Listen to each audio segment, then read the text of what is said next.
These 4 things will make you a better photographer. They will give you the opportunity so that you can make yourself a better photographer. Hang on.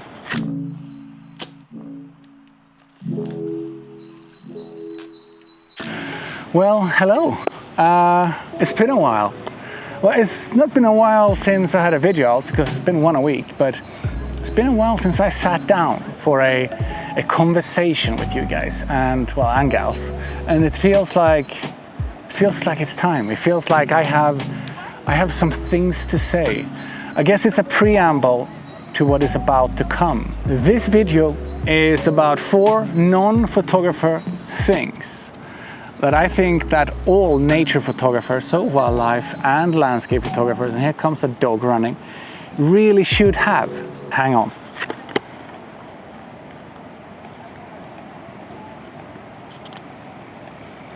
I want to start with a few images. Images that all have something in common, a common denominator if you wish. Let's look at these images here. They are images from all over the world. They are images in real wilderness, deep into nature. Can you tell me what these images have in common? What the common denominator is? No, I don't think you can. You're not really meant to be able to find the common denominator, because why would you? Unless you've been to these places and you know how far away from society they are. It's basically impossible for you to guess. But you see, all these images required me to sleep in a tent to get them. Without a tent, these images would have been close to impossible. Got a runner. I personally think the ability to get out and stay out is one of the most important things for us photographers. To create great photographs, I think all photographers need time. Time to get to know your subject matter. Time to ground yourself in your environment. Time to fiddle with your camera. Time to consider your subject matter. Time to just be, feel, experience, not just nature and your subject, but also yourself. If we as photographers want to say something with our photography, we need to first understand what it is we want to say. And unless we have time, there's no chance that we can do that, or at least a smaller chance. When you get out into nature and you're out for a couple of hours, you don't have much time.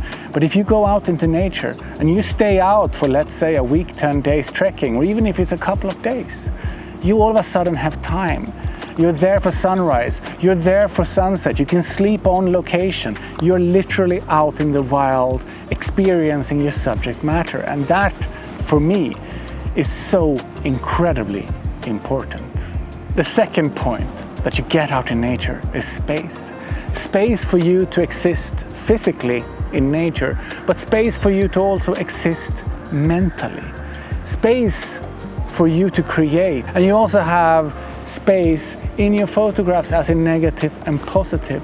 Just space to be yourself, space to be human, space to be wild, space to be part of nature is something that you get when you get out and you stay out. The next thing that I think that you get when you get out and you stay out is peace. Peace in your mind. I think that we all have overactive minds these days because we're all so glued into phones and work and entertainment and, I don't know, iPads, computers, and we're overloaded with information. I have a 7-month-old baby at home. I have no peace, at least not quiet. What I want to say is that when I go out and I get even 1 or 2 or 3 nights in a tent, I feel a calm, I feel a peace that I don't feel elsewhere. And that allows me to really tap into my creativity. It allows me to open up the wonder eye, the eye of a child, to see things anew, to allow myself to be 100% creative. I feel peace just sitting here right now in nature, talking to you guys. And the final thing that I feel that you get after a couple of days in a tent is connectivity to nature. You're there, you feel it, you live it, you breathe it, you are it. you become part of your subject matter. You become a part of the landscape. You inhabit the landscape when you pass through nature.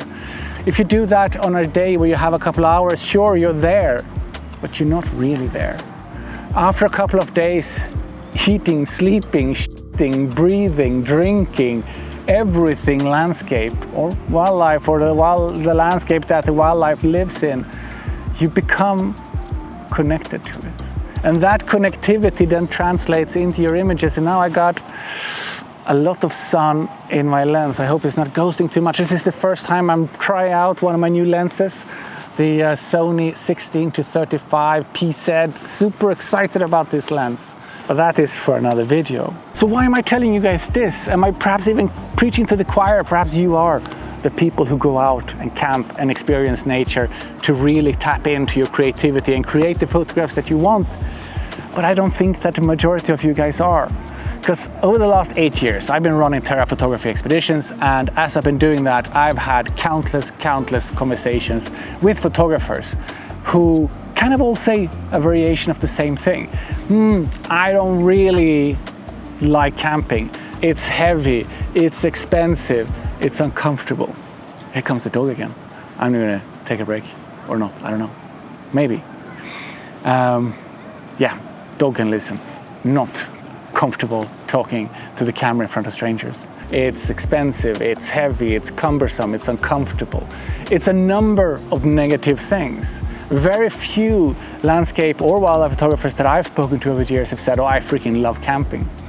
You know, one year I clocked more than 100 nights in a tent, and I was proud of that year. I freaking love sleeping in a tent. At home, I never sleep more than 6-7 hours, at least on average I don't.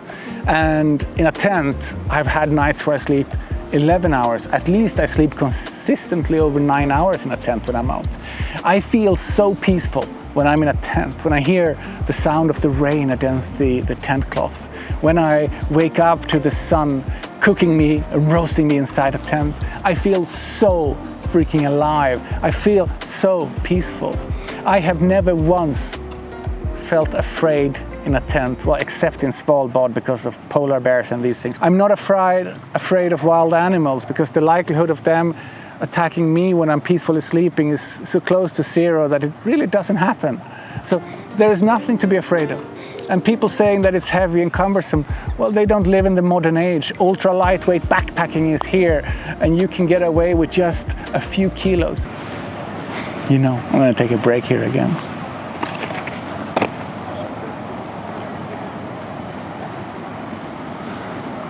Hate talking in front of people.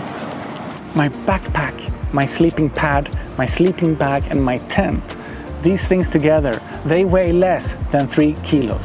And if they weigh less than 3 kilos, what is my excuse? I don't need anything else, and that's the point of this video. To go out and stay out, you need a tent, a sleeping pad, a sleeping bag, and a backpack. You know, I would say anyone who's into photography anywhere in the world can probably either afford to rent, buy, or they can borrow this equipment from extended family or friends. If you're a nature photographer, whether it's wildlife or landscape, you really do not have any excuse to not get out and stay out. Comment, how do you feel about backpacking and camping? Do you enjoy sleeping in a tent? And if you don't, why don't you give it a try? Why don't you live a little bit in your discomfort, outside of your comfort zone? That's how you say it.